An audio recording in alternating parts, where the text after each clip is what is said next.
Subscribe to our channel by clicking the subscribe button. Click the bell button and enjoy the latest uploads from our channel. इतना सब कुछ होने के बावजूद आज भी आद्या वहीं पर खड़ी है।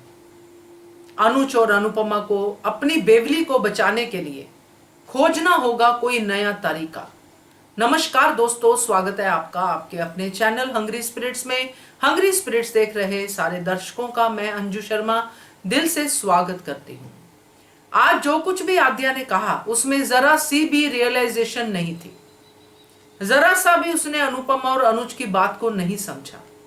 आज भी आद्या यही चाहती है कि मेरे पॉप पहले मुझे इंपॉर्टेंस दे फिर बाकी सबको, और ये बात आद्या ने लाउड एंड क्लियरली आज कह दी।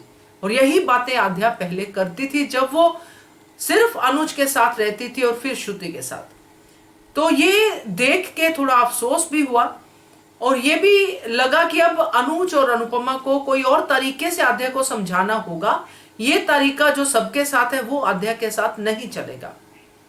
तो बात करते हैं इसके ऊपर। पहले वही निवेदन, जिन्होंने अभी तक चैनल को सब्सक्राइब नहीं किया है कृपया कर लीजिए। साथ में दोस्तों बेल आइकन दबाइएगा ताकि आपको हमारे वीडियोस के नोटिफिकेशन मिलते रहे। आज की डेट में जो शाह हाउस लगा लो, आशा भवन लगा लो, या कुछ भी आप सोच लो, किसी भी बच्चे का भविष्य जो है अंधकार में ही दिखाई दे रहा है। बच्चों की वजह से नहीं, उनके पेरेंट्स की वजह से। आद्या के साथ जो कुछ भी हुआ उसमें अनुज अनुपमा की बकायदा गलती थी। बच्ची के दिल को नहीं समझ पाए, बच्ची के बदलते इमोशंस को नहीं समझ पाए।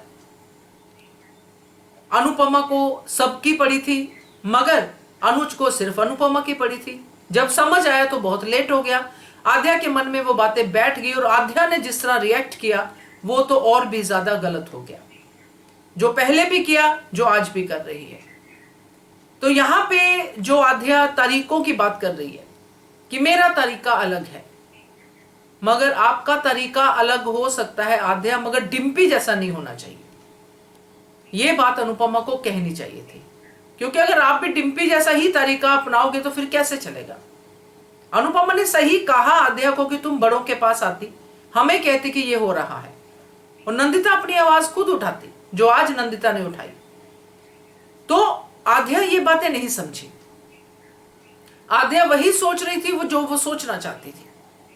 आद्या सब भूल गई कि कैसे इसी मां ने मुझे बचाया, कैसे इसी मां ने मेरे लिए चाकू खाया, कैसे मौत के मुंह से बाहर निकल के आई है मेरी मां।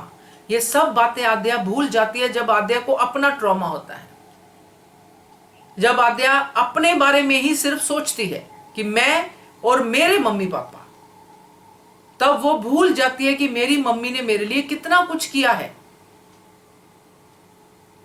तो जो कंपैशन की बात अनुपमा कर रही थी नंदिता के सामने आद्या को लेके, वो कंपैशन यहां पर नहीं दिखाई देता है।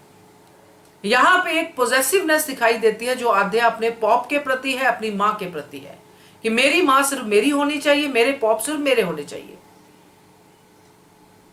तो ये जो आद्या का ट्रिगर पॉइंट आज भी चल रहा है, आज भी आद्या इस बात से भड़कती है, और इतना सब कुछ होने के बावजूद आज भी आद्या अगर घर से भाग जाने की धमकी देती है तो ये एक सीरियस मैटर है।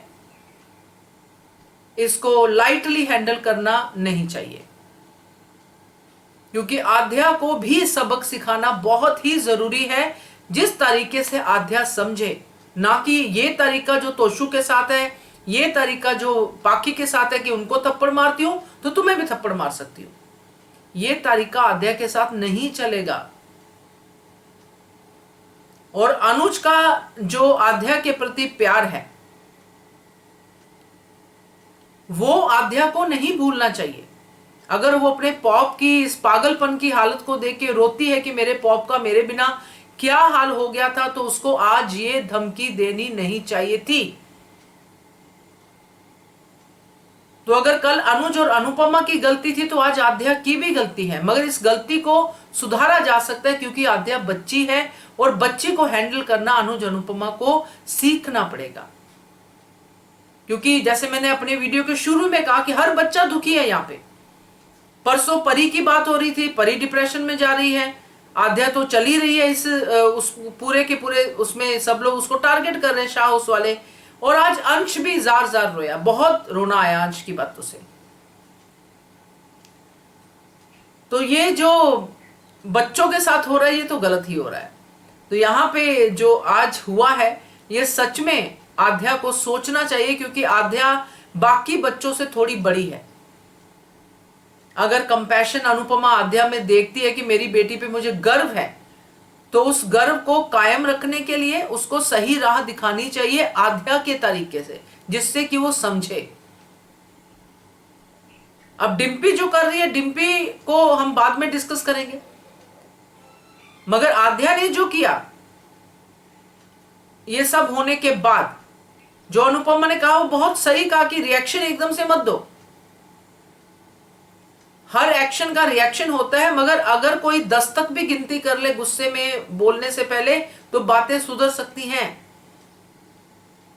मगर यहां पे इमीडिएटली आध्या रिएक्ट करती है, क्योंकि आध्या का कंट्रोल अपने गुस्से पे नहीं है, और यही सबसे बड़ा फ्लॉ है आध्या का।